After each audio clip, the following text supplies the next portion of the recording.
pretty good way to keep everything organized and nice. Um, and this is the viewer window. This is where you can view your shots, preview your shots before you edit them into your sequence. And this is the canvas. This is the viewer for the timeline. This is where you can view your edit. And this is the sequence. This is where you edit your footage. And then this is the tool window. This is where you can access the different kinds of tools that are available to you in Final Cut Pro. And this is the volume window, where you can see your volume controls. Okay, so let's start by importing some footage. Select material, right click, import. I'm gonna choose import folder, and I'm gonna import in post-production reel. I'm gonna import the 10-bit uncompressed folder. This folder contains 10-bit uncompressed footage, as you can see, right? And I'm gonna start by opening up one of these shots simply by clicking on one of them. Let's see. Let's have a look at the boxing film here. Double click on that. It opens up in the viewer window, and here I can play that clip back. My passion for boxing comes now. As you can see. Learned it, and I did. After 10. So, plays back. I can scroll through it. I can put in and out points by pressing on these icons. I can also put my in and out points by pressing the fast commands, which is I and O. Pretty simple, right? I can have a look at the audio. This is the audio track of that shot. I can scroll through the audio track, right?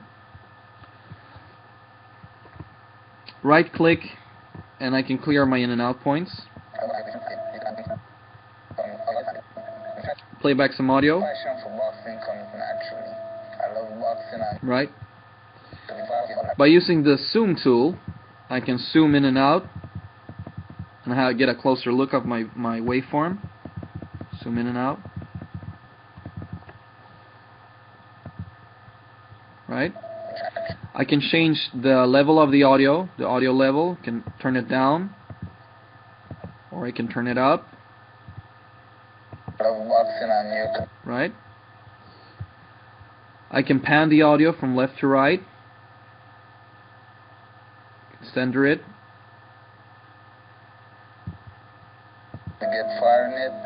Right. And I can also animate the audio levels using the keyframe editor.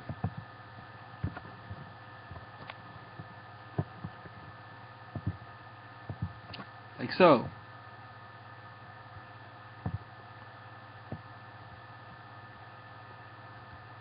Right? By pressing the X here, I reset everything to the default settings. It's done. And here is where I can add filters, and here's where I can animate and affect the shot itself. I can change the scales, rotate the shot, change the center position of the shot, crop it, distort, change the opacity, add on drop shadows, add up motion blurs, time remap the shot, change the speed of the shot, and all that stuff, right? Great. So if I drag this shot into the viewer, into the canvas, then it'll end up down here in the sequence. And as you see, I dropped it there. Final Cut Pro detects that the sequence is not set to the settings of this shot, and it asks me if I want to change the settings. So I'll say yes. So Final Cut Pro will go and automatically change the settings for this sequence so that it matches the shot's settings, as you can see here. Now it's set to uncompressed 10-bit 422.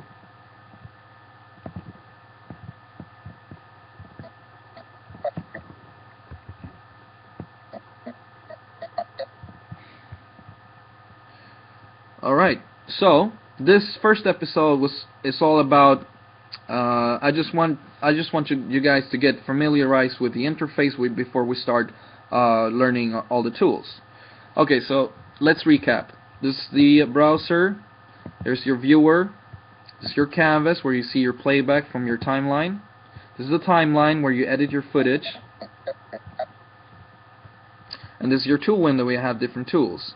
And this is the select tool, which you can use to select your shots, drag them around. You can also select the edges of the shot, drag those, like so. Then we have our razor, which is the edit tool to cut. You can cut a shot. Select tool, select, drag and drop. Then we have the zoom tool. You can use to zoom in. Press Alt and you zoom out. And then there's this other really nice tool which I like to use, which is the hand, that you can use to just scroll by dragging. You click and you drag and you scroll from left to right inside your sequence. And if you push down Alt, press down Alt, it turns into a zoom out. If you press down Command, it turns into a zoom in. So this is a pretty nice tool. I always use the hand because it's the fastest way to navigate in the sequence. Okay, and then we have our mask tool, which we can use to mask a shot. I'll select this one, and as you can see here, I'm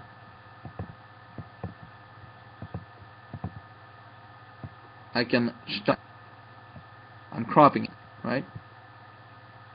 You can also do that by accessing the shot in the viewer. Control, right click, open the shot. Now I've opened it in the viewer, and here I can also change the cropping like this. So it's the same thing, but it's a lot more, it's a lot more tactile and easier to do this way than to do it with the changing the parameters here. But you do it the way you like. Okay, I'll reset the settings for this shot. Select, right click, remove attributes, remove crop, and it's all set back to default. Okay, so these are your basic tools. We're gonna start by learning the basics, which is the select, the razor, and the zoom in and out, the most basic tools, and then we'll move on to the other tools. Well, everybody, thank you for watching, and stay tuned for the next episode. We're going to be learning a little bit more about the interface, and we're going to learn how to start using the basic tools. See you next time.